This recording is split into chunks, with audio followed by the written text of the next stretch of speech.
is Yuri Kojiro Rapolo, and I release music under the name Koji's Lazy Days.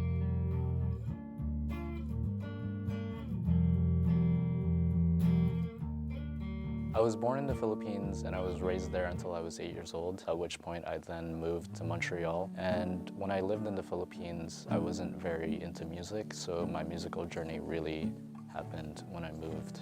It awarded me more opportunities to be able to follow the path of making music. My influences really change over the years, but the band that got me into music is called Arctic Monkeys. Around the time when I got into them was when they were really getting big on the internet, so I discovered them on YouTube.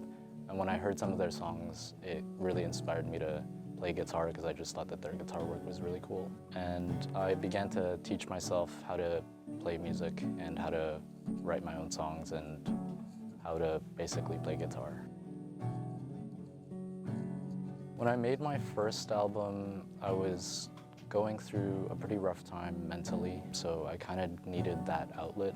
And at that point, I'd already been playing guitar for a few years. I had started to learn how to record my own music on my phone, and I began to record myself playing guitar, and I started to develop those songs, which then became my first album called Zoloft Tapes. If I could change anything about Zoloft Tapes, I probably wouldn't even have released it in the first place, because it's not the best work that I've ever done. I mean, it was my first album. I was still kind of learning how to produce, and I was still getting better at guitar. I think it was good for my musical journey to make that album, because I think it taught me a lot of things by experimenting with different techniques. Zoloft Tapes was more of a compilation of guitar jams that were mostly improvised. A lot of the guitar takes were done in one take or maybe two takes, and I did some rough mixing, but it was mostly just experimentation and trying to make something that sounds interesting to the ear.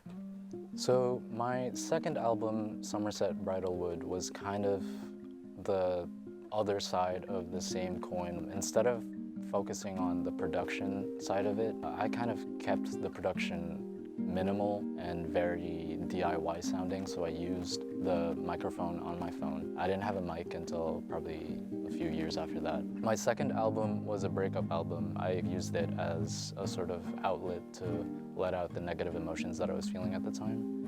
So a lot of the lyrics kind of came from different feelings that I was feeling at the time, and it really helped me develop my songwriting skills because I became much more comfortable letting out my emotions in my lyrics. So what I'm working on currently is my third album called Sleepy Sounds. It's been years in the making at this point. I'd say that taking my time with it is really helping it be better, because I'm really developing as an artist over the years by not having stopped playing guitar, not having stopped recording music, or learning how to mix or writing songs.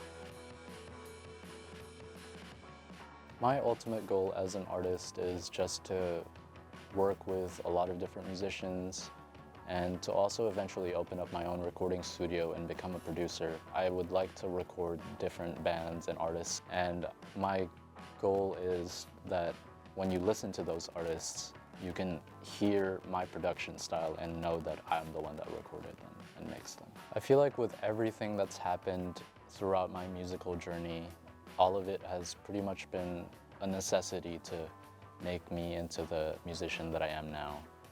Without having experienced those struggles with learning how to record at first, I wouldn't have been as good of a producer. I probably wouldn't be the same person that I am now, and I also wouldn't have had that outlet of learning how to write songs and learning how to produce my own songs. And now, having played with a lot of different musicians really helped me kind of learn to enjoy the process of making the music and learning how to write it and learning how to record it and make it sound like the way that I want it to.